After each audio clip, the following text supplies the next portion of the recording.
Tout le monde pensait que le père du milliardaire Renault n'avait plus que 3 mois à vivre. Les médecins avaient tout essayé.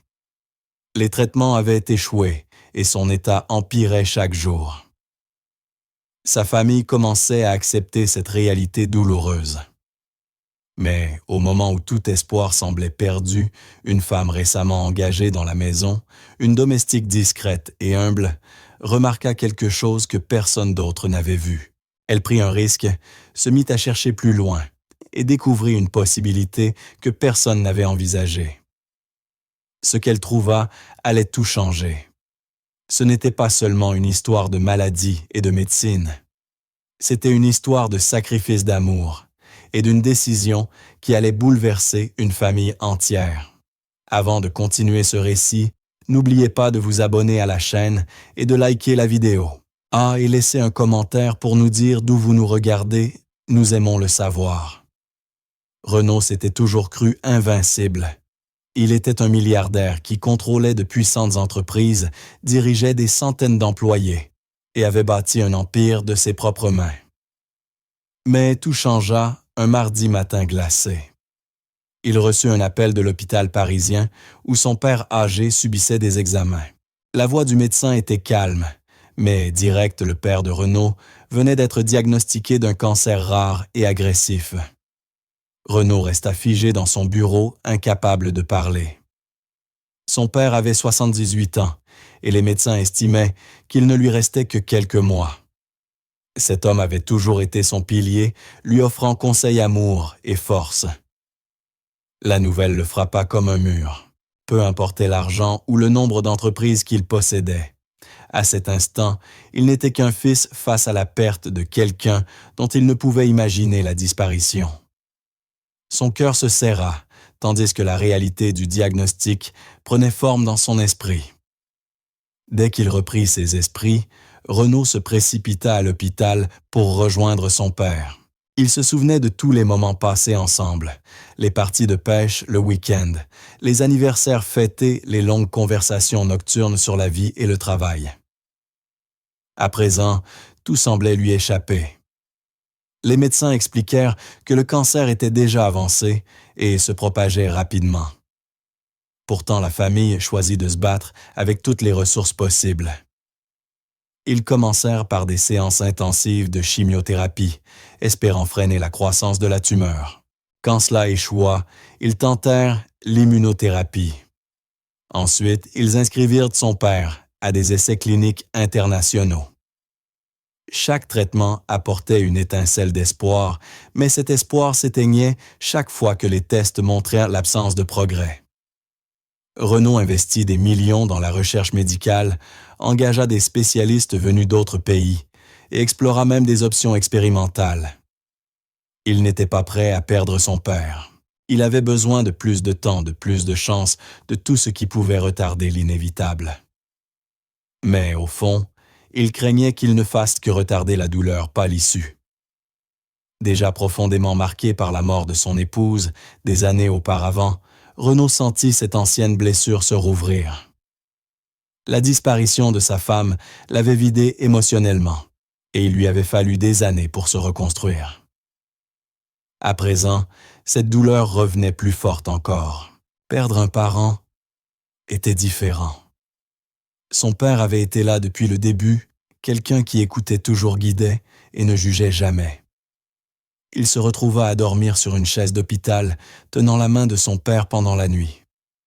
Le jour, il quittait rarement la chambre, ne sortant que pour de brèves réunions ou des appels importants.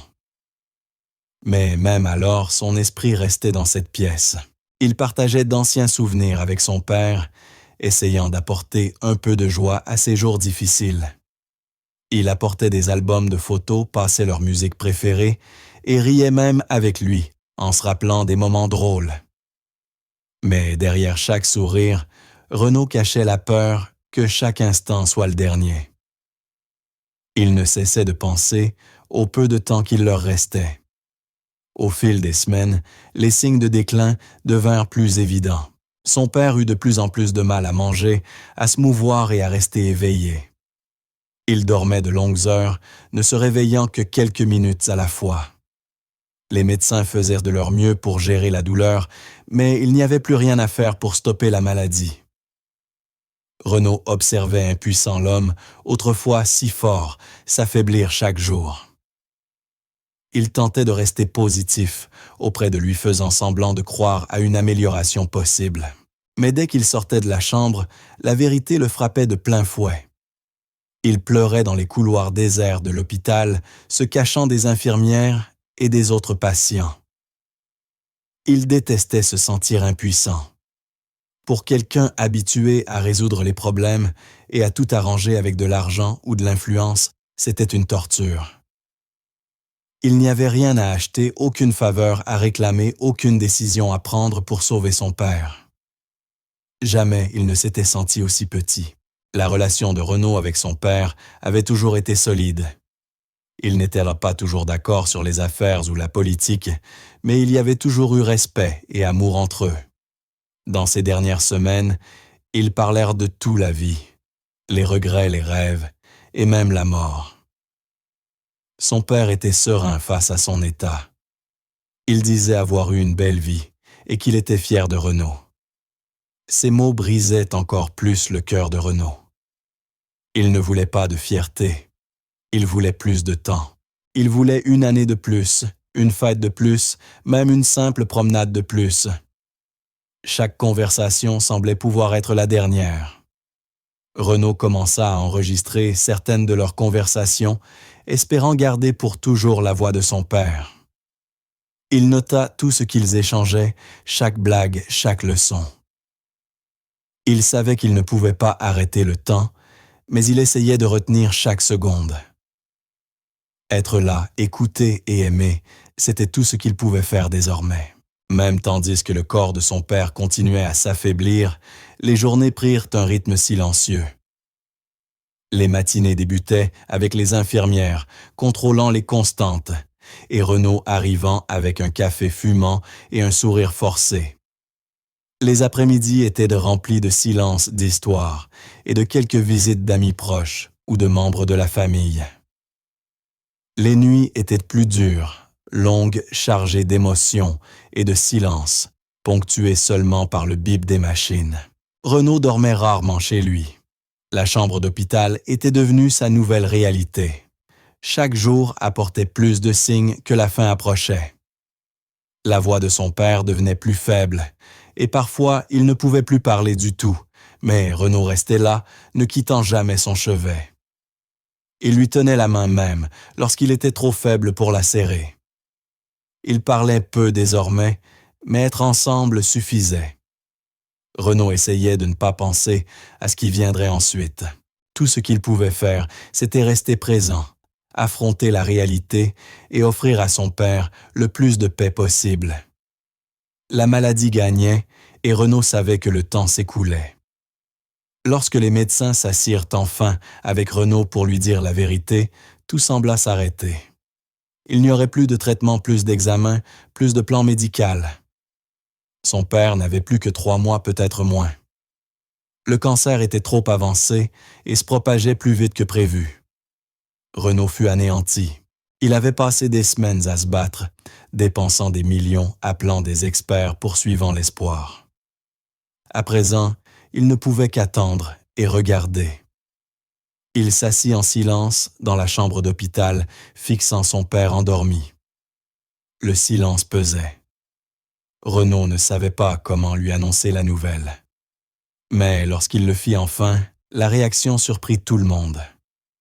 Son père prit une profonde inspiration, le regarda et dit simplement qu'il voulait une fête d'anniversaire. Pas de drame, pas de larmes, juste une demande tranquille et sincère. Cela faisait des décennies qu'il n'avait pas célébré son anniversaire. Il voulait de la musique, un gâteau, de vieux amis et des rires. Il voulait une dernière journée de joie, non comme patient, mais comme homme. Renaud ne sut d'abord comment réagir. Il s'attendait à ce que son père soit triste ou en colère, mais au lieu de cela, le vieil homme sourit. Ce n'était pas une grande requête, mais cela signifiait tout. Renaud hocha la tête et promit de le réaliser. Ce même soir, il se mit à passer des appels. Il contacta le personnel de l'hôpital pour savoir ce qui était possible. Il parla avec les plus vieux amis de son père, certains qu'il n'avait pas vus depuis des années. Tous furent choqués, mais la plupart acceptèrent de venir. Renaud engagea une petite équipe d'organisation pour tout préparer dans les limites de l'hôpital. Le plan était de transformer la salle commune en espace de fête. Ils apporteraient un gâteau, quelques décorations simples et une liste de chansons préférées de son père. Ce ne serait pas une grande réception, mais ce serait plein de sens. Pour la première fois depuis des semaines, Renaud vit un changement sur le visage de son père. Il paraissait plus vivant, plus enthousiaste. L'idée de la fête lui donnait quelque chose à espérer. À mesure que les préparatifs avançaient, tout l'hôpital s'impliqua. Les infirmières qui avaient soigné Jean Dubois pendant des semaines proposèrent d'aider à la décoration. Un médecin qui jouait de la guitare se porta volontaire pour interpréter quelques morceaux. Une cuisinière assura qu'elle pouvait préparer un gâteau spécial à partir d'une vieille recette. Renaud veilla à chaque détail avec soin. Il commanda des fauteuils confortables, s'assura qu'un fauteuil roulant était disponible et vérifia le matériel médical afin que son père puisse assister à la fête en toute sécurité. D'autres appels furent passés. Des membres de la famille, des cousins et quelques parents éloignés furent invités. Certains ne purent venir, mais beaucoup répondirent oui. Chaque nouvelle confirmation apportait une étincelle aux yeux du vieil homme. Chaque jour, il demandait des nouvelles de l'avancement. Quelle musique jouerait-on? Qui avait confirmé y aurait-il des ballons? Ces questions devinrent partie intégrante de leur conversation quotidienne. Pour un homme si proche de la fin, la fête n'était pas qu'un événement. C'était une raison de se lever, de mieux manger, de sourire encore. Renaud observait cette transformation de près. Son père, qui avait été faible et silencieux pendant des jours, se mit à s'asseoir plus souvent. Il demanda à se raser et même à se faire couper les cheveux. Les infirmières le remarquèrent aussi. Il était plus alerte, plus actif. Bien que toujours fragile, il semblait retrouver un peu de force. Renaud n'en revenait pas qu'une idée si simple ait pu tout changer. La fête était désormais fixée pour le week-end suivant, et chacun travaillait dur pour la rendre spéciale. Renaud demanda à son assistant de retrouver des photos de la jeunesse de son père, y compris de vieux clichés de l'université, du travail et des vacances. Il les fit imprimer et encadrer pour les exposer lors de la fête. Une playlist fut créée, remplie de vieux succès et de favoris personnels. Même l'ami d'enfance de son père, qui vivait désormais dans une autre ville, confirma sa venue. Pour Renaud, tout cela provoquait un mélange étrange de tristesse, de fierté et même de joie. Il perdait son père, mais il lui offrait aussi un dernier moment pour se sentir lui-même. À l'approche du jour de la fête, Renaud se sentait plus nerveux que pour n'importe quel contrat d'affaires. Tout devait être parfait. L'hôpital avait réservé quelques heures pendant lesquelles plus de visiteurs seraient autorisés et où les règles de visite seraient légèrement assouplies. L'équipe médicale restait prête au cas où quelque chose tournerait mal. Quand le jour arriva enfin, la salle fut décorée de banderoles colorées, de photos et de fleurs. Les invités commencèrent à arriver lentement. Certains étaient âgés et avaient des besoins d'aide pour marcher, d'autres apportèrent des cadeaux ou de vieilles lettres. Lorsque le père de Renaud entra dans la salle en fauteuil roulant, tout le monde se leva et applaudit.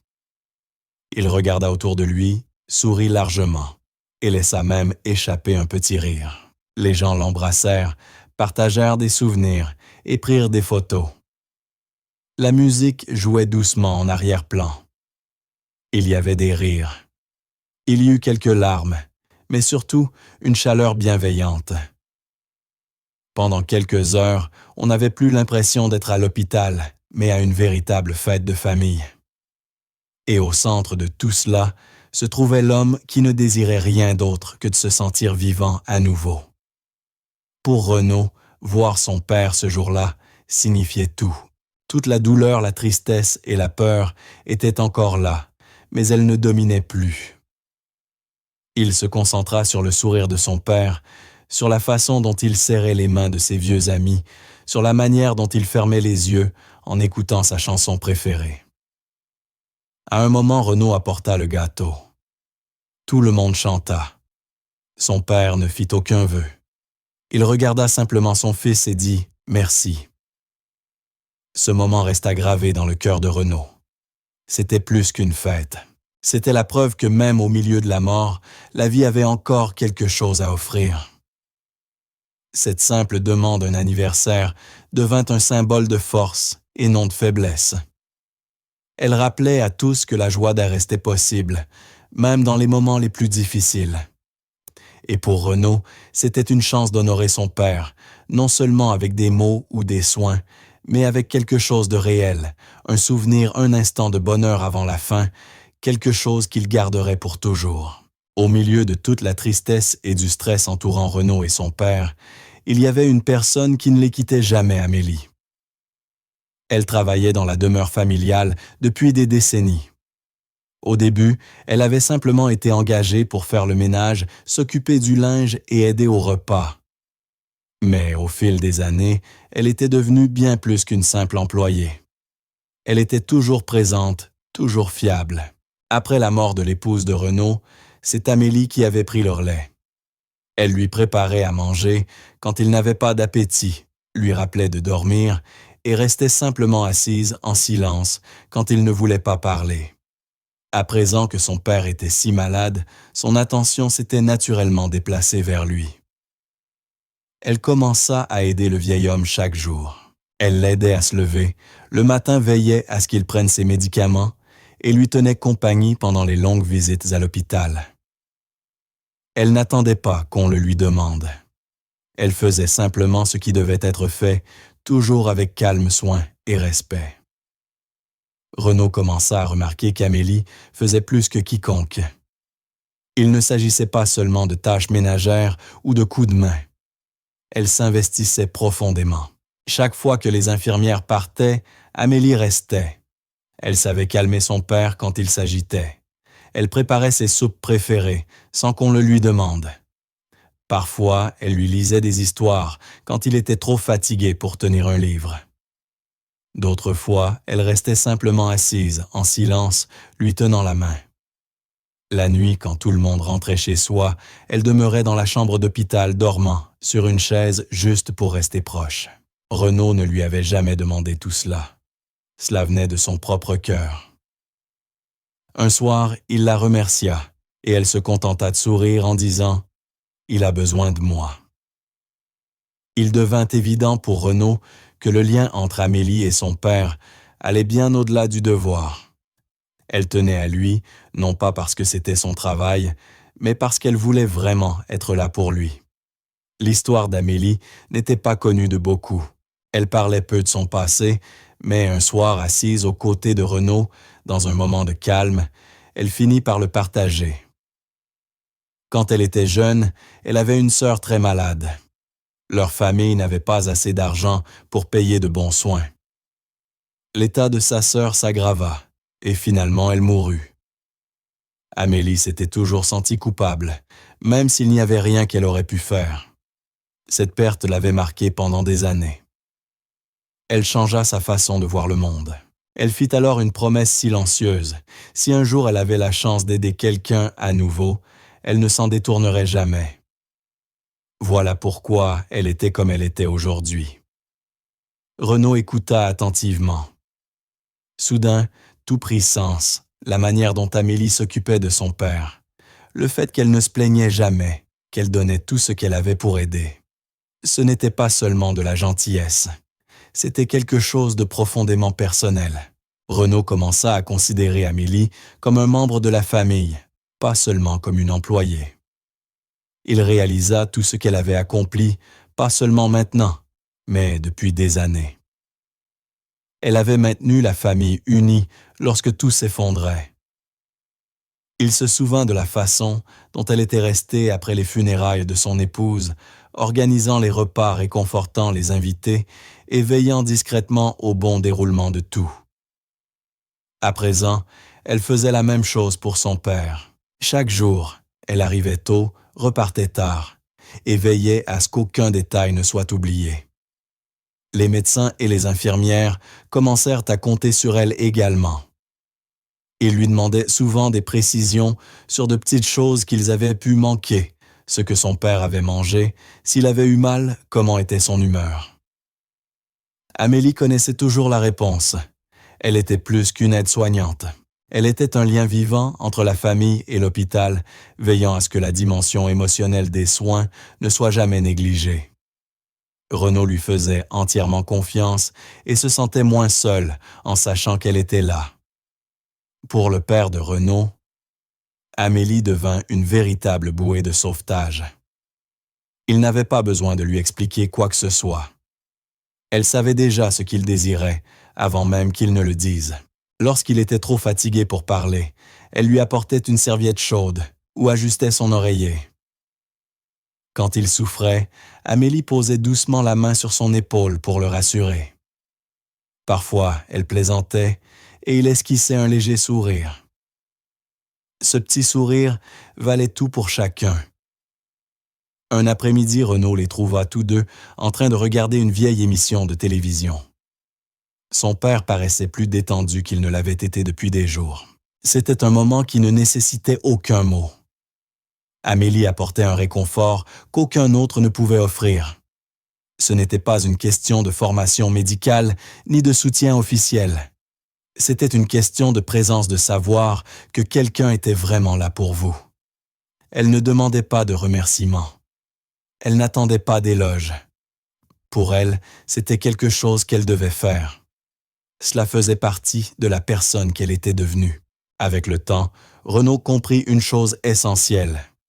Les derniers jours de son père étaient meilleurs grâce à Amélie. Sans elle, tout aurait été bien plus difficile sur les plans émotionnels, physiques et même logistiques. Elle avait transformé sa propre douleur passée en soin pour quelqu'un d'autre. Sa promesse de ne plus jamais abandonner quiconque était devenue sa mission de vie. Elle n'était pas seulement une aide ou une employée. Elle était une protectrice, une présence constante quand tout semblait s'effondrer. Renaud lui en était profondément reconnaissant. Il ne savait pas toujours comment l'exprimer, mais il essayait de le montrer par de petites attentions. Il s'assurait qu'Amélie ne manquait de rien et lui disait souvent qu'il l'appréciait. Et même si elle ne demandait jamais rien en retour, il savait que ce qu'elle offrait à la famille n'avait pas de prix. Au milieu de toute cette souffrance, Amélie se démarquait. Son dévouement né de sa propre perte était devenu une lumière salvatrice pour le père de Renaud. Le jour de la fête arriva enfin. Renaud avait passé des jours à s'assurer que tout était prêt. À présent, la grande demeure avait complètement changé d'allure. Ce n'était pas une réception luxueuse, mais un rassemblement simple et chaleureux, exactement comme son père l'avait souhaité. Quelques ballons colorés étaient attachés près de l'entrée. Une grande table avec un gâteau trônait au centre et de petites bougies attendèrent d'être allumées. Le mobilier avait été déplacé pour faire de la place aux invités, dont beaucoup connaissaient Jean Dubois depuis des décennies. Le vieil homme bien habillé était assis dans un fauteuil confortable, fragile, mais souriant d'un bonheur tranquille. Un à un, les vieux amis arrivèrent le saluant de leurs accolades et de petits cadeaux. Certains apportèrent des fleurs, d'autres des cartes, et chacun avait une histoire à raconter.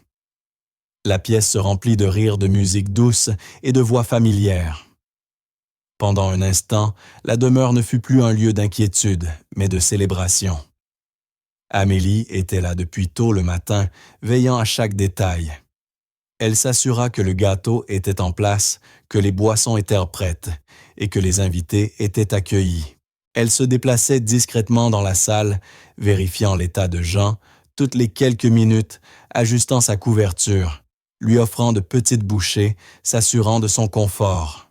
Même en travaillant, elle souriait chaque fois qu'il posait les yeux sur elle. Il était évident pour tous qu'elle n'était pas seulement une aide. Elle se souciait profondément de lui. Lorsque les invités la virent le guider avec douceur ou l'aider à se lever pour une photo, ils chuchotèrent entre eux sur son dévouement. Renaud le remarqua aussi. Il avait toujours su qu'Amélie comptait pour leur famille, mais à cet instant, il comprit encore plus.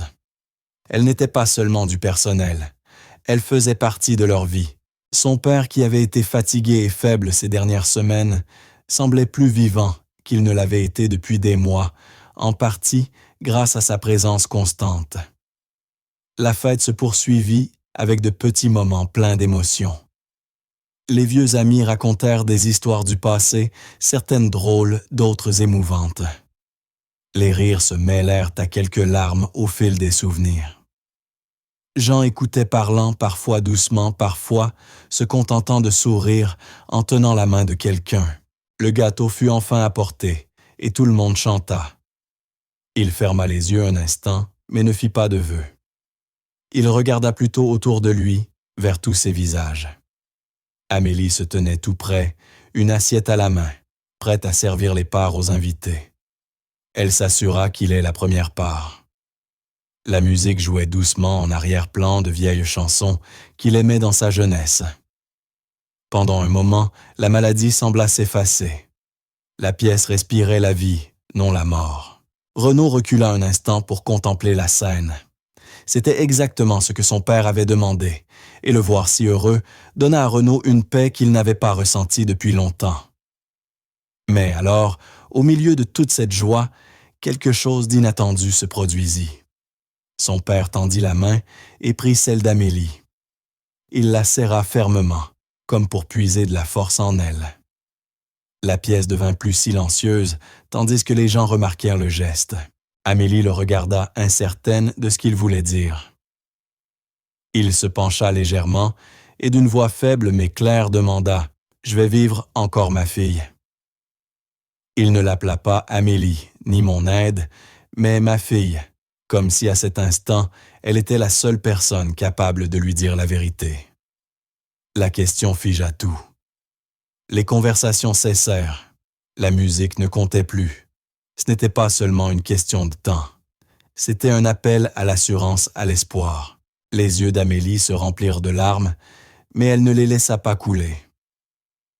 Elle serra sa main en retour, consciente que tout le monde observait. C'était un moment suspendu, plus puissant que n'importe quelle parole prononcée pendant la fête. Amélie prit une profonde inspiration avant de répondre. Elle ne mentit pas, mais elle ne lui donna pas non plus la réponse qu'il redoutait. Elle dit simplement d'une voix douce « Je serai toujours là avec toi. » Ce n'était pas une promesse de vie, mais une promesse de présence. Sa voix trembla légèrement, mais elle resta forte, gardant sa contenance pour lui. Jean cligna lentement des yeux et esquissa un faible sourire, comme si cette réponse lui suffisait. Autour d'eux, les invités commencèrent à bouger, maladroitement certains, baissant la tête, d'autres essuyant leurs yeux. Renaud se tenait à quelques pas, la poitrine serrée. Jamais il n'avait entendu son père parler ainsi, ni vu Amélie répondre avec une telle force tranquille. Dans ce bref échange, quelque chose de plus grand devint évident. Son père voyait en Amélie bien plus qu'une employée. Elle était devenue de la famille. La simplicité de sa réponse emplit la pièce d'une vérité silencieuse. Personne ne pouvait arrêter ce qui allait arriver, mais personne n'aurait à l'affronter seul. Renaud ne put retenir son émotion. Entendre la question de son père et la réponse d'Amélie brisa quelque chose en lui. Il s'éloigna de la foule, s'adossa au mur, les larmes aux yeux. Toutes ces semaines à se contenir, à faire des plans et à tenter de rester fort s'effondrèrent d'un coup. Il avait organisé cette fête pour offrir à son père un dernier moment de bonheur, mais il n'avait pas imaginé que ce serait aussi brut, aussi réel. Voir son père appeler Amélie, ma fille, lui montra à quel point leur lien avait grandi. Cela lui rappela aussi l'inévitabilité de ce qui les attendait.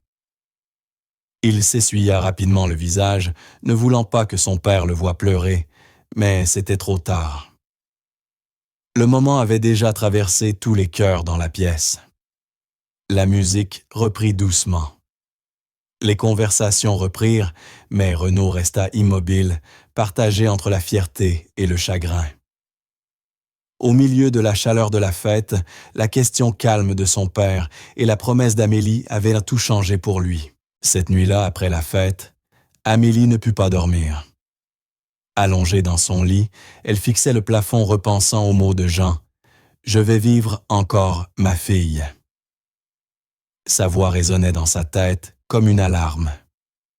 Peu importe combien elle essayait de se calmer, la question ne la quittait pas. Elle la sentait comme une lame coupant profondément ses pensées.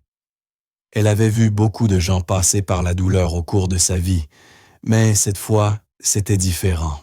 Cette fois, c'était personnel. Elle ne voulait pas simplement attendre la fin. Elle voulait se battre, même si personne d'autre ne croyait qu'il y avait une chance.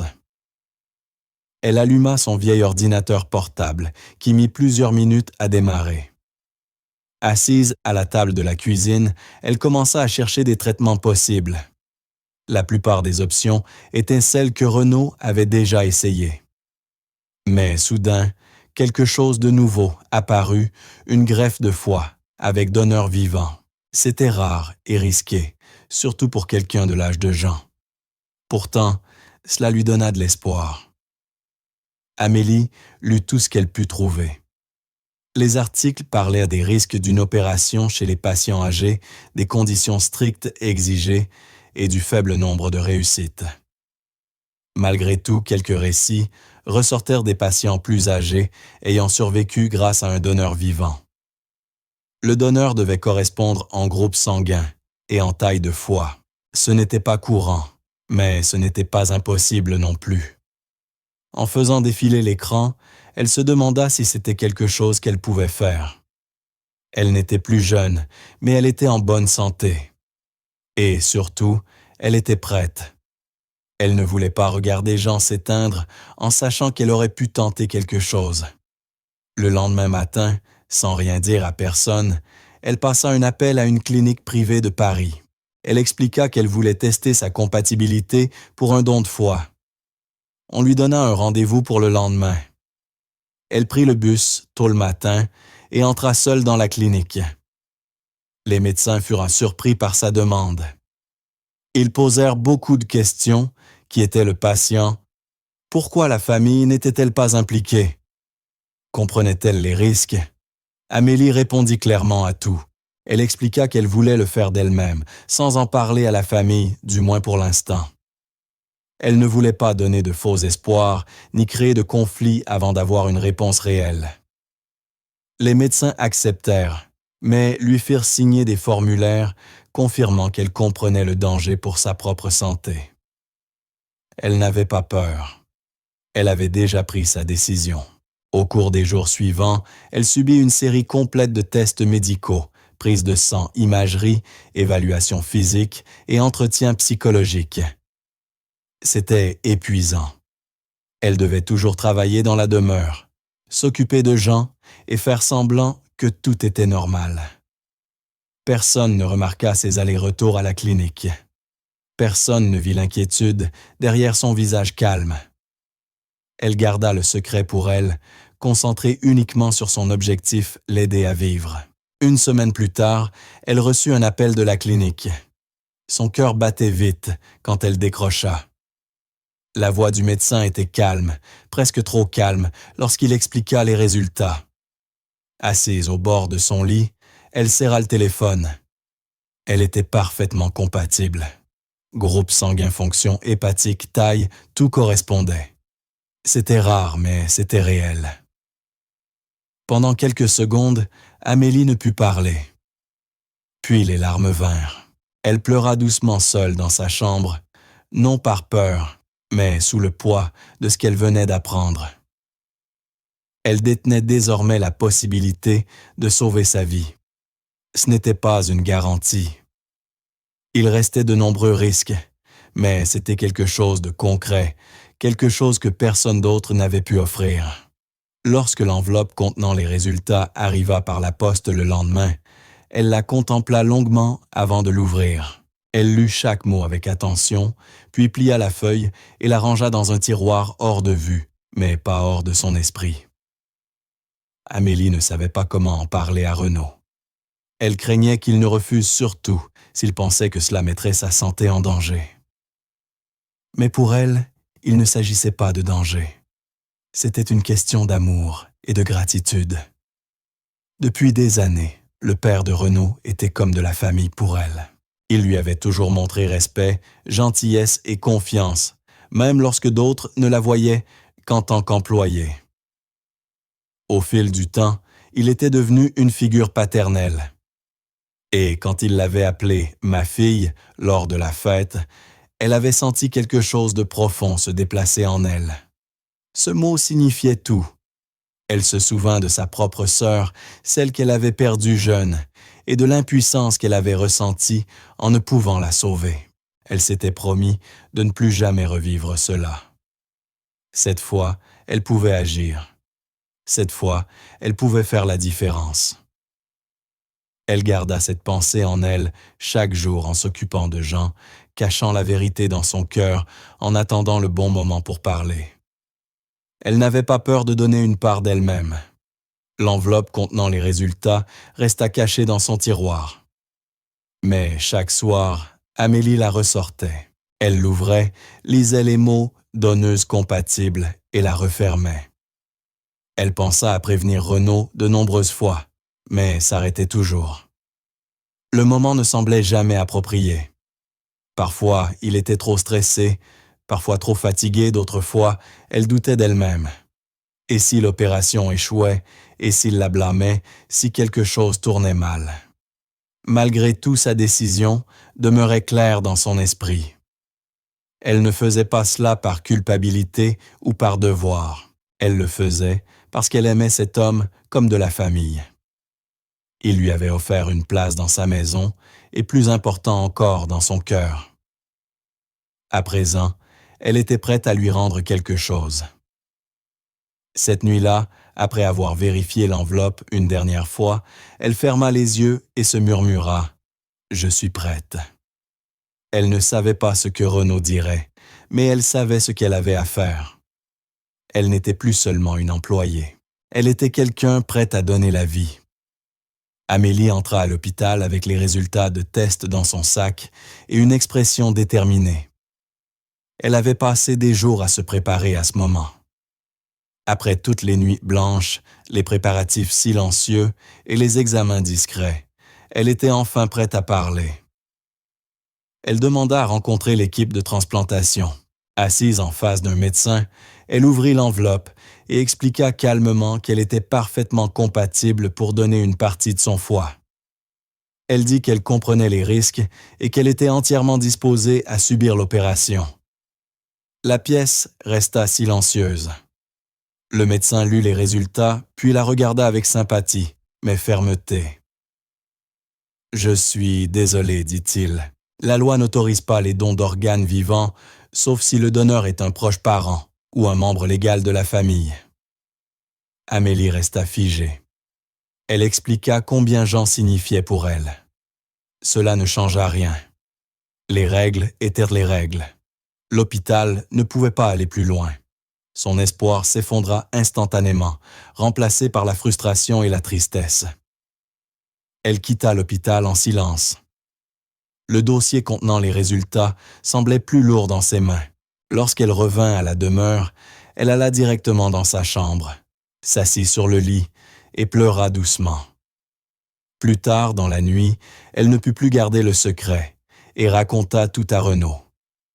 Elle expliqua qu'elle avait entrepris ces démarches en cachette pour voir si elle pouvait donner une partie de son foie.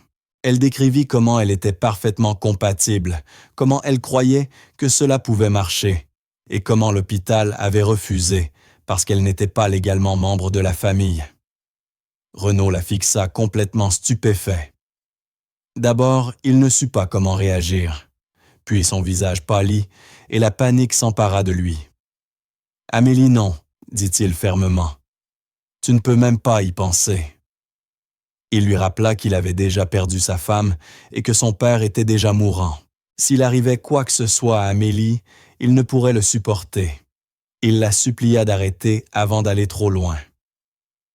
Mais Amélie ne se laissa pas convaincre. Elle écouta attentivement, prit d'une profonde inspiration et expliqua qu'elle avait déjà fait son choix. Renaud secoua la tête, essayant de la raisonner. « Tu n'es pas responsable de sauver tout le monde, » lui dit-il. « Tu as déjà fait plus que suffisamment. » Mais Amélie resta sur ses positions. « Il est ma famille, » dit-elle doucement. « Peut-être pas selon la loi, peut-être pas par le sang, mais il est ma famille dans mon cœur. » Renaud la regarda stupéfait par ces mots. Il ne l'avait jamais vue ainsi, aussi forte, aussi déterminée. Il comprit que ce n'était pas seulement une décision médicale. C'était une question de ce qu'Amélie était devenue pour eux au fil des années. Pourtant, il ne pouvait l'accepter. Il fit les 100 pas désespérés de la faire changer d'avis. « S'il te plaît, ne fais pas ça. Je ne pourrais pas supporter de te perdre toi aussi. » Mais Amélie ne céda pas. Elle était allée trop loin pour reculer maintenant. Dans son cœur, il n'y avait plus de retour possible. Elle recommença à chercher sur Internet, cette fois en se concentrant sur des hôpitaux à l'étranger.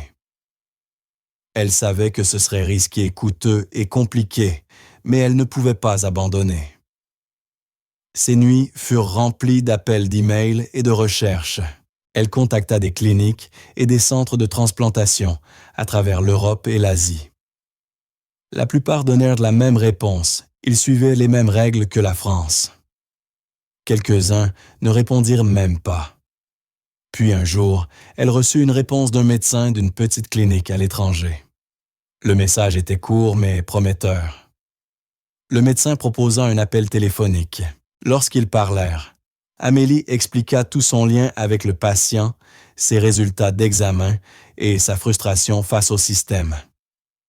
Le médecin l'écouta attentivement, puis marqua une pause. Le médecin lui confia qu'il avait lui-même perdu sa propre fille à cause d'une maladie du foie. Cette perte avait changé sa vision de bien des choses. Il lui dit qu'il allait examiner son dossier. Pour la première fois depuis des jours, Amélie ressentit une lueur d'espoir. Quelques jours plus tard, le médecin étranger confirma qu'il accepterait de prendre le cas. Il expliqua que sa clinique avait des règles différentes et plus de souplesse.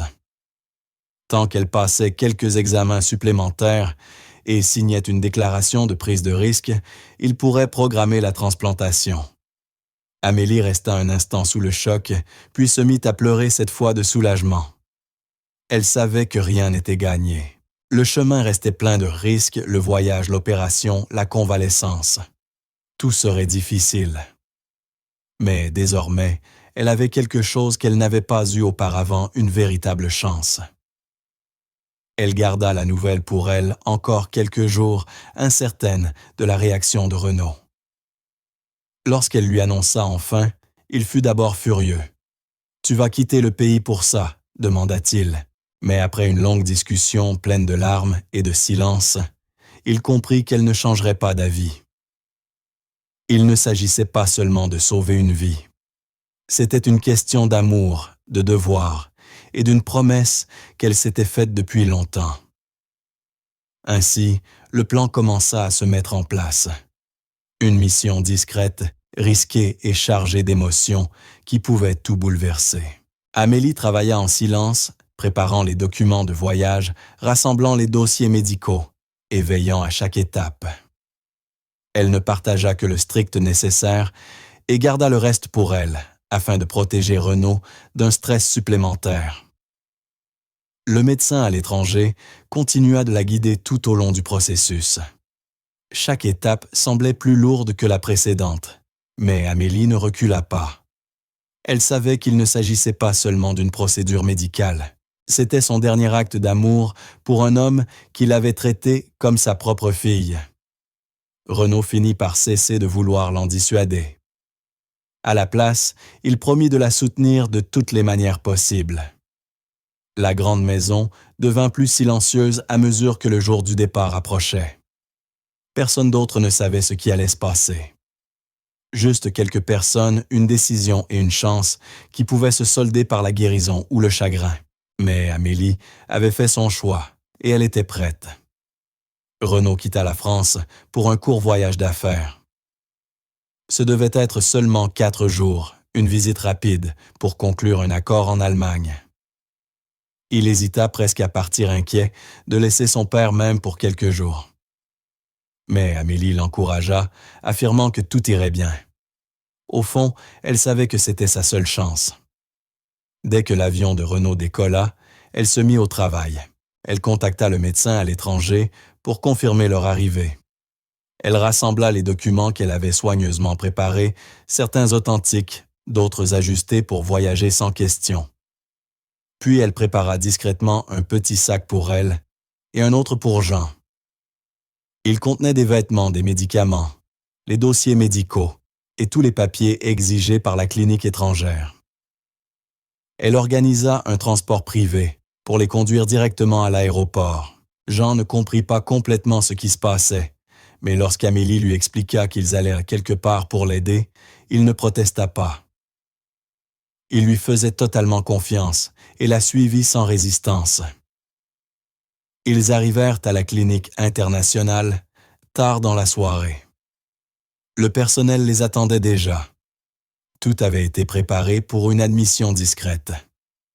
Le patient fut rapidement pris en charge et installé dans une chambre privée.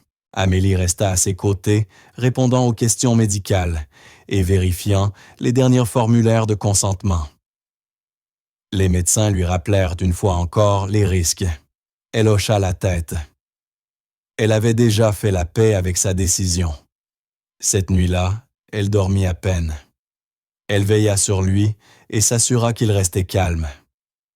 À un moment, il la regarda et dit doucement « Tu prends toujours soin de moi ». Elle sourit et lui prit la main. Avant l'aube, elle s'assit à un petit bureau dans la chambre et écrivit une courte lettre. Elle la plia et la laissa sur la table de nuit à côté de son lit. Elle contenait une seule phrase. « Si je ne me réveille pas, sache que ta fille t'a dit oui. » Elle savait que le matin apporterait le moment le plus dangereux de sa vie, mais elle était prête. Au lever du soleil, les médecins entrèrent et commencèrent les préparatifs de la chirurgie. Amélie embrassa le vieil homme sur le front et lui murmura que tout irait bien. Il ne dit pas grand-chose. Il était déjà somnolent à cause des médicaments, mais il serra sa main en réponse. Ils furent enduits dans 2 blocs opératoires côte à côte. Amélie passa la première. Les chirurgiens entamèrent la délicate procédure pour prélever une partie de son foie. Elle exigeait une surveillance minutieuse et une précision parfaite. Une fois le prélèvement terminé, une autre équipe transporta le greffon dans la salle voisine, où Jean était déjà préparé pour la transplantation. Son corps était fragile et l'opération à haut risque. L'équipe de transplantation travailla des heures durant, reliant avec soin veines artères et voies biliaires. Les 2 interventions durèrent presque toute la journée. Dehors, le soleil s'était déjà couché et le ciel était redevenu sombre. L'hôpital restait calme, suivant le plan de confidentialité. Pas de presse, pas d'appel, aucune distraction, seulement 2 patients côte à côte, luttant pour leur vie. En Allemagne, Renaud venait tout juste de terminer une réunion lorsque son téléphone sonna. Le numéro était étranger. Intrigué, il quitta la salle de conférence et répondit. Une voix calme lui expliqua qu'Amélie et son père se trouvaient dans un hôpital à l'étranger. La plante s'identifia comme infirmière et ajouta qu'ils venaient tous 2 de sortir de chirurgie. Renaud n'en croyait pas ses oreilles. Quelle chirurgie! Quel hôpital! L'infirmière lui annonça que son père avait reçu une greffe de foie provenant d'un donneur vivant, Amélie. La nouvelle le frappa comme un coup de poing. Son corps se figea. Ses mains se mirent à trembler. Il laissa tomber sa serviette de travail, attrapa son passeport et réserva le premier vol sans même terminer l'appel.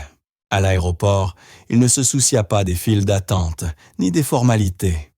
Il était paniqué et désespéré, imaginant chaque scénario possible dans sa tête. Est-ce qu'ils allaient bien? Souffraient-ils? Pourquoi personne ne l'avait prévenu? Pendant le vol, tout ce qu'il pouvait faire était de rester assis impuissant, priant de ne pas arriver trop tard. Quand Renaud arriva enfin à la clinique, il faisait à nouveau matin. Une infirmière l'accueillit à l'entrée et le conduisit à travers des couloirs silencieux jusqu'à l'unité de soins post-opératoires. Elle ouvrit doucement la porte et Renaud entra dans la chambre. Le spectacle le cloua sur place. Son père reposait dans un lit d'hôpital inconscient, des tubes reliés à des machines qui émettaient un bip régulier. Juste à côté, dans un autre lit, se trouvait Amélie pâle, immobile, mais respirant. La lettre qu'elle avait écrite était maintenant pliée sur la table près de la main de Jean. Tous deux étaient en vie, mais aucun ne s'était encore réveillé. Renaud s'avança vers eux sans voix. Il ne savait s'il devait pleurer, crier ou s'agenouiller. Au lieu de cela, il se tint entre les deux êtres qu'il aimait le plus, le cœur plein de douleur, de gratitude et de culpabilité. Il réalisa jusqu'où Amélie était allée, tout ce qu'elle avait risqué. Elle avait bravé la loi, gardé le secret, et failli donner sa vie, non par obligation, mais par choix. Il s'assit dans le fauteuil entre eux sans savoir que faire. Il prit la main de son père dans une main et posa doucement l'autre sur celle d'Amélie. Les machines continuaient leur rythme régulier. Les infirmières allaient et venaient en silence, vérifiant les dossiers et surveillant leur constante. Personne ne parlait beaucoup. Renaud resta là des heures, observant, attendant. À un moment, un médecin entra et lui donna le premier compte-rendu. L'opération s'était bien déroulée. Il n'y avait pour l'instant aucun signe de rejet. Les deux patients étaient stables, bien que très faibles. La convalescence prendrait du temps. Renaud hocha la tête en silence. Il était encore en train de tout assimiler. La colère, la peur et le choc avaient laissé place à quelque chose de plus profond, le respect. Il regarda Amélie à nouveau et pensa à tout ce qu'elle avait accompli. Ce n'était pas seulement de la loyauté, c'était de l'amour, c'était du courage.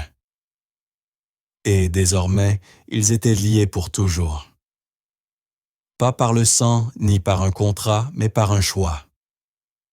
Alors que la lumière du matin traversait la fenêtre, ils restaient tous deux inconscients côte à côte, mais vivants, reliés, guéris et changés à jamais.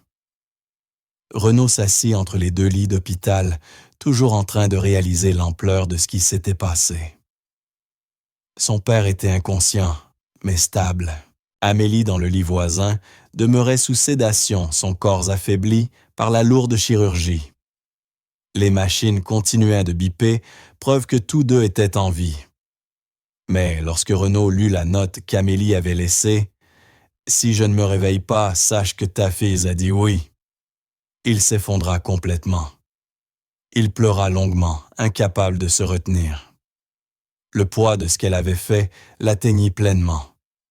Elle avait tout risqué pour sauver son père. Elle ne lui avait rien dit, n'avait pas demandé la permission, n'avait pas attendu de soutien.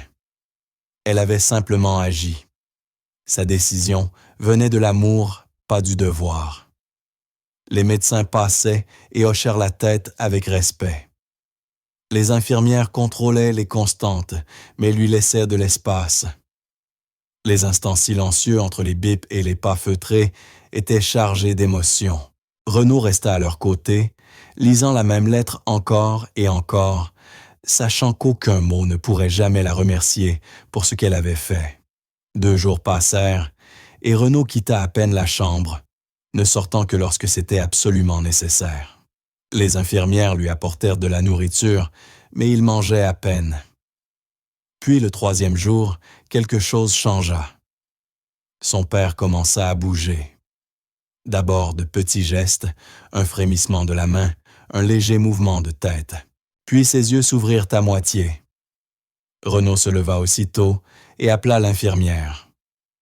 En quelques minutes, l'équipe médicale entra et vérifia son état. Lentement, le vieil homme ouvrit complètement les yeux. Il regarda autour de lui, confus mais éveillé. Sa voix était faible et rauque lorsqu'il demanda de l'eau. Puis il murmura une phrase qui fit sourire Renaud à travers ses larmes. « Je voudrais du pain grillé. » Une demande simple, mais qui signifiait tout. Renaud s'assit près de lui expliqua où ils étaient et que l'opération était terminée. Jean ne demanda pas de statistiques ni de chances de survie.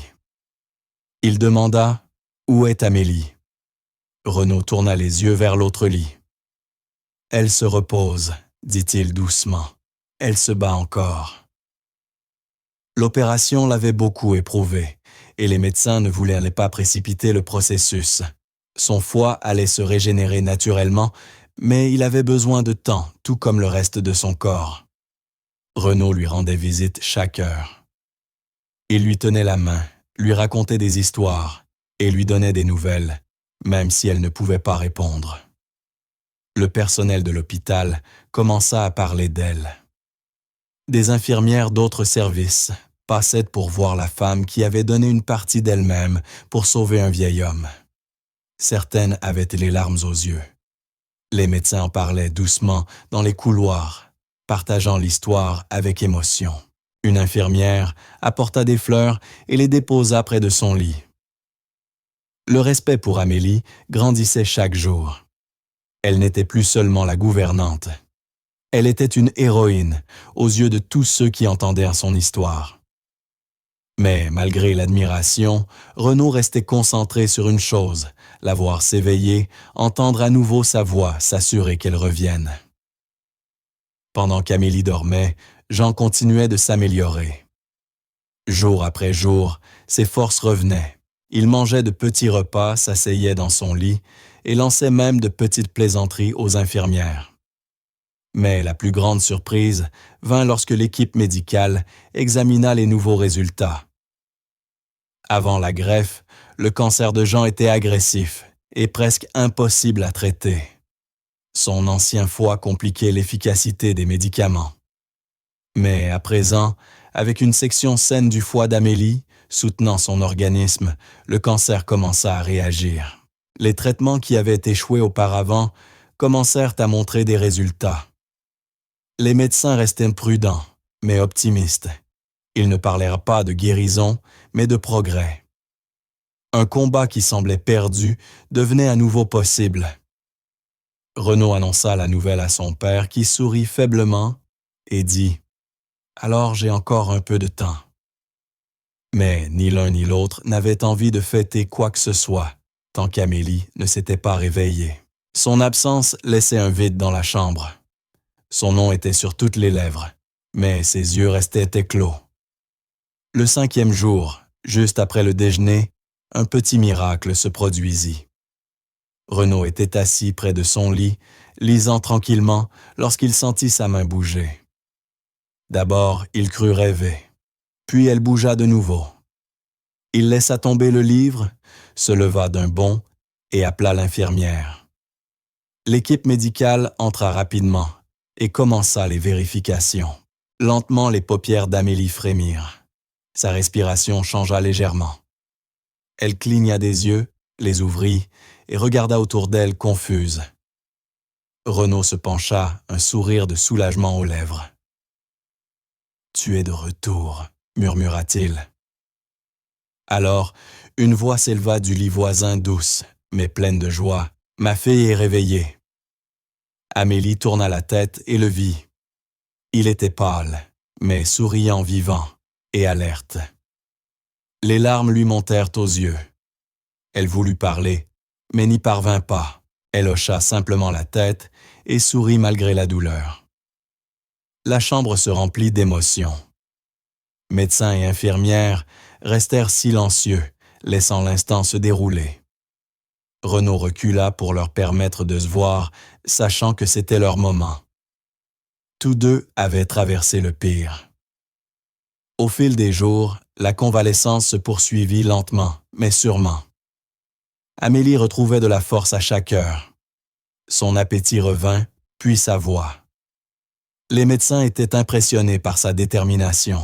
Renaud demeurait proche, aidant l'un et l'autre dès que nécessaire. Il organisa des appels vidéo pour que les membres de la famille éloignés puissent parler au vieil homme. Il répondait aux questions de l'équipe médicale et veillait à ce qu'Amélie ne manque de rien. Mais les moments les plus précieux n'étaient ni les appels, ni les examens, ni les comptes rendus. C'étaient les conversations silencieuses entre Amélie et celui qui l'appelait désormais sa fille sans hésitation.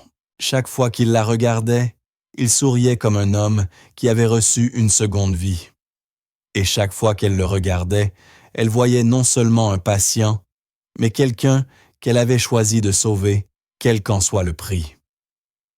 La douleur, la peur et le risque avaient ramené à cela une chance de vivre ensemble. Dans cette chambre d'hôpital, leur lien était devenu indestructible. Le sacrifice en valait la peine. La nouvelle de ce qui s'était passé à l'hôpital ne resta pas longtemps confidentielle. En quelques jours, l'histoire commença à circuler. D'abord, un simple article local, une petite note dans un journal en ligne, sur une femme ayant donné une partie de son foie pour sauver un vieil homme. Mais le titre attira l'attention. Une employée risque sa vie pour sauver le père de son employeur. Les gens commencèrent à partager l'article sur les réseaux sociaux. D'autres sites le reprirent, puis de grandes chaînes d'information appelèrent la clinique pour obtenir des détails. Bientôt, des journalistes de tout le pays demandèrent des interviews, des photos, des déclarations. Ils décrivaient Amélie comme une héroïne, un symbole de bonté et de sacrifice. Les titres parlaient de miracles, de bravoure, d'une loyauté incroyable. Renaud reçut des dizaines de courriels de reporters souhaitant lui parler. Des organisations de santé s'y intéressèrent aussi, non seulement pour l'histoire, mais pour ce qu'elle représentait. Ce geste pouvait-il changer la manière dont le monde voyait le don d'organes? L'amour pouvait-il suffire pour sauver une vie? L'attention ne cessait de croître. Des émissions de télévision nationale envoyèrent des invitations. Des magazines de santé proposèrent de mettre Amélie en couverture. Des talk-shows contactèrent le bureau de Renaud pour organiser des apparitions. Quelques fondations offrirent même des prix.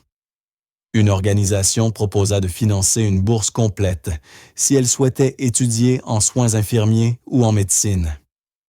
Mais Amélie refusa tout. Elle ne voulait ni caméra, ni projecteur, ni micro. Elle ne cherchait pas la gloire. Pour elle, ce n'avait jamais été une question de reconnaissance ou d'éloge. C'était un choix personnel, né de l'amour et d'un lien profond. Quand Renaud lui demanda si elle en était sûre, elle répondit simplement « Cette histoire n'est pas à vendre ». Sa réponse surprit tout le monde. Dans un monde où beaucoup courent après les likes, les abonnés et les applaudissements, Amélie ne désirait que la paix et la discrétion. Elle demanda à Renaud de la protéger de la presse, et il le fit. Chaque fois qu'un journaliste approchait, il faisait clairement savoir qu'elle ne parlerait pas. Son attention resta concentrée sur la guérison et sur les soins à donner à l'homme qu'elle considérait comme son père. De retour dans la grande maison, la vie trouva lentement un nouveau rythme. Le vieil homme encore en convalescence montrait chaque jour plus d'énergie. Il pouvait désormais marcher de courtes distances sans aide. Son appétit était revenu et il passait plus de temps dehors, assis dans le jardin ou près de la fenêtre du salon. Sa voix devenait plus forte. Il riait plus souvent. Les médecins continuaient de surveiller son état, mais les signes étaient positifs. La greffe de foie avait offert à son organisme le soutien nécessaire, et le cancer qui paraissait autrefois impossible à freiner régressait désormais. Les médicaments agissaient comme il fallait. Chaque petit progrès était célébré discrètement entre Amélie Renaud et Jean. Pas de grandes fêtes, ni de messages publics, seulement des repas partagés à table, des conversations douces et des soirées paisibles. Amélie restait chaque jour auprès du vieil homme, surveillant ses repas, l'aidant à faire quelques exercices, veillant à ce qu'il ne se sente jamais seul. Le monde extérieur observait, mais à l'intérieur de la maison, tout demeurait calme et simple. Renaud, profondément transformé par tout ce qui s'était passé, voyait le monde avec un regard nouveau. Avant l'opération, il était absorbé par le travail et les affaires, toujours à penser à la prochaine réunion, au prochain contrat, au prochain vol. À présent, les choses avaient changé. Il passait plus de temps chez lui, souvent assis auprès de son père, lui posant des questions sur son enfance ou simplement en l'écoutant. Il prêtait attention à des détails qu'il avait jadis ignorés, la façon dont son père prenait son café ou la manière délicate dont Amélie pliait le linge. Le lien entre eux se renforçait. Renaud éprouvait du regret pour tout le temps perdu auparavant, mais il ne s'attardait pas sur la culpabilité.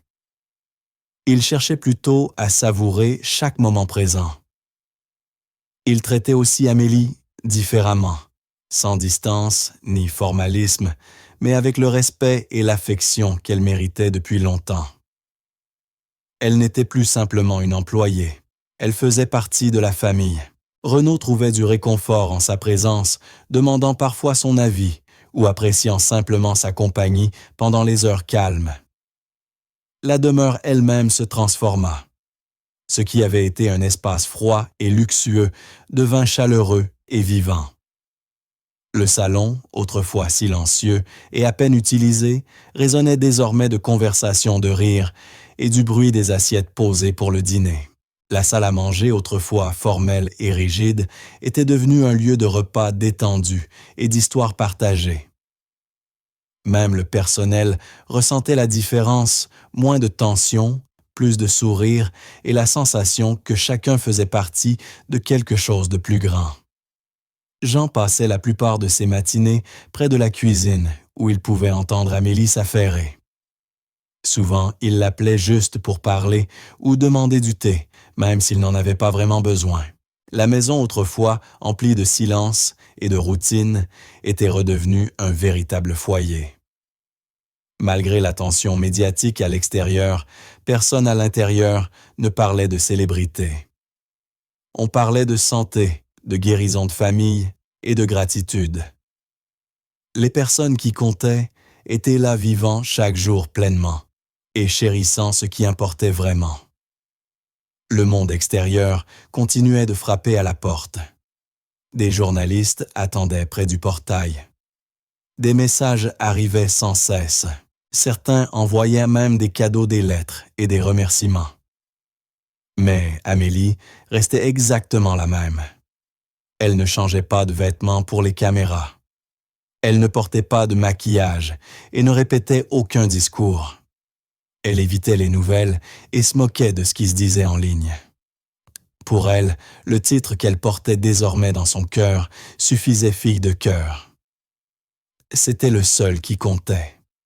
Elle l'avait mérité par ses soins, son sacrifice et sa présence. Et c'est là qu'elle voulait rester dans ce rôle discret, de celle qui donne, qui aide, qui aime. Elle n'avait pas besoin de projecteur. Il lui suffisait de voir le vieil homme retrouver des forces et sourire à nouveau. C'était sa récompense, la preuve que tout en valait la peine. Dans un monde avide de héros, elle voulait simplement vivre en paix dans ce lieu qu'elle appelait désormais maison, comme une fille de cœur. 1 an s'était écoulé depuis la greffe. La demeure autrefois, lieu de silence et de tension, vibrait maintenant de vie dans chaque recoin.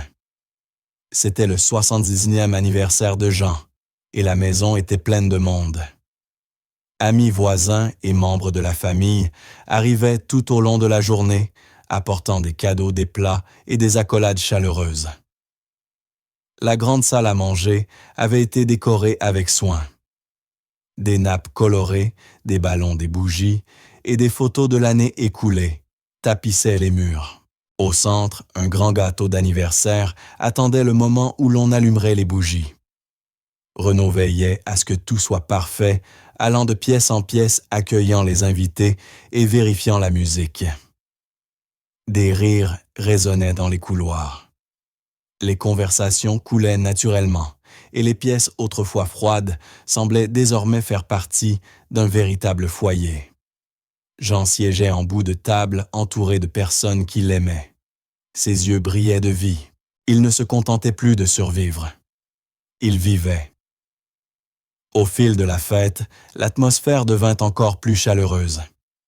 Les invités racontaient des souvenirs d'autrefois, évoquant des anecdotes qui faisaient sourire tout le monde.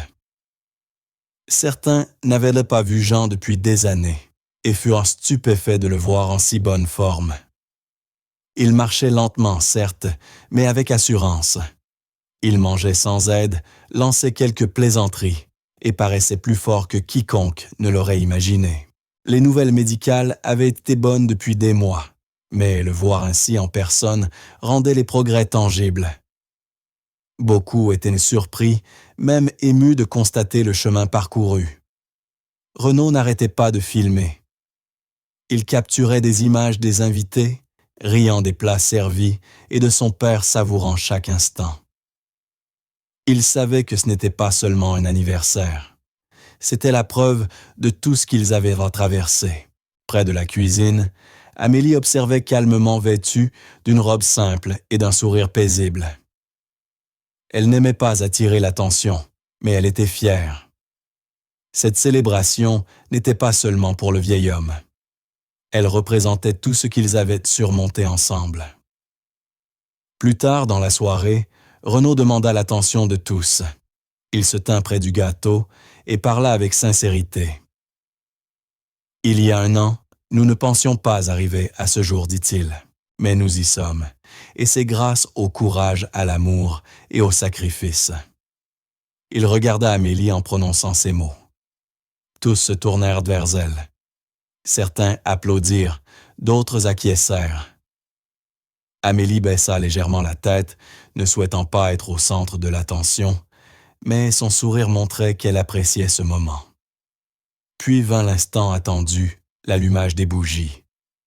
Jean se redressa, ferma les yeux, un court instant, fit un vœu et souffla toutes les bougies d'un seul souffle. Tout le monde applaudit. Il éclata de rire plus fort qu'il ne l'avait fait depuis longtemps. Les assiettes furent distribuées, les verres remplis, et chacun reprit ses conversations. Amélie resta près du vieil homme, l'aidant à couper son gâteau. Il lui serra la main un instant, sans rien dire, simplement reconnaissant. Aucun mot n'était nécessaire. Tout était déjà compris entre eux. Au fil de la soirée, Jean se déplaça vers un coin plus tranquille de la maison, où se trouvait moins de monde. Amélie l'aida à s'installer dans un fauteuil confortable. Ils furent rejoints par quelques amis proches venus discuter. Le vieil homme paraissait détendu. Il buvait son thé, écoutait les autres et souriait souvent. Puis, durant une pause dans la conversation, il se tourna vers Amélie. Sa voix était douce, mais chacun l'entendit clairement. « Maintenant, je vais vraiment vivre, n'est-ce pas, ma fille? » Ce n'était pas une plaisanterie, ni une simple question d'information. C'était une question du cœur, une dernière confirmation que cette seconde chance de vie était réelle. La pièce se fit silencieuse. Amélie plongea son regard dans le sien. Elle n'hésita pas. Elle s'approcha, puis s'agenouilla doucement devant lui, tenant ses mains. « Oui, dit-elle avec certitude, vous allez vivre. » Le moment toucha tous les présents. Certains invités détournèrent les yeux pour cacher leurs larmes. Renaud observa la scène de l'autre côté de la pièce. Il n'interrompit rien. Il resta immobile, enregistrant la scène avec son téléphone, mais aussi avec son cœur. Pour lui, tout ce qui s'était passé au cours de l'année aboutissait à cet instant. Il se souvenait des chambres d'hôpital, des opérations, de la peur de l'attente. Il se rappelait le silence d'Amélie, sa force, et la lettre qu'elle avait laissée. Il se souvenait à quel point ils avaient frôlé la perte de tout. Mais ils avaient traversé chaque épreuve. Et maintenant, la vie revenait sous des formes simples et paisibles, repas, partagés, conversations sincères, sourires doux. Amélie n'avait jamais rien demandé en retour. Elle voulait seulement que l'homme qu'elle appelait père vive. Et il vivait mieux que quiconque ne l'avait espéré. La maison avait changé.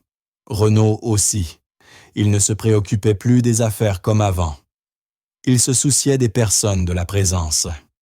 Il se sentait relié, ancré humain, et plus que tout reconnaissant pour la vie, l'amour et les secondes chances. Lorsque la soirée toucha à sa fin, la plupart des invités prirent congé. Certains restèrent pour aider au rangement ou partager un dernier verre.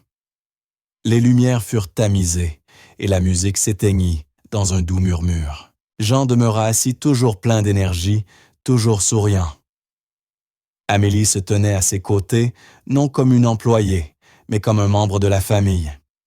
Elle ne portait aucun titre, mais elle en avait gagné un plus précieux que toute autre fille de cœur. Personne n'en doutait. Le vieil homme saisit encore sa main, la pressa doucement et murmura « Merci ». Elle hocha la tête. C'était suffisant. L'histoire qui avait commencé dans la maladie et la peur s'était transformée en quelque chose de plein de vie. Pas de fin dramatique, pas de grands discours, seulement une vérité tranquille, une force silencieuse et une promesse tenue. À cet instant, chacun savait que l'amour le vrai avait tout changé. La vie avait réellement triomphé de la mort. Voilà, nous sommes arrivés à la fin de ce récit. Je suis très heureux que vous soyez allés jusqu'au bout. Merci infiniment d'avoir suivi cette histoire. Dites-moi en commentaire ce que vous en avez pensé et quel passage vous a le plus marqué. N'oubliez pas de vous abonner. À la prochaine fois.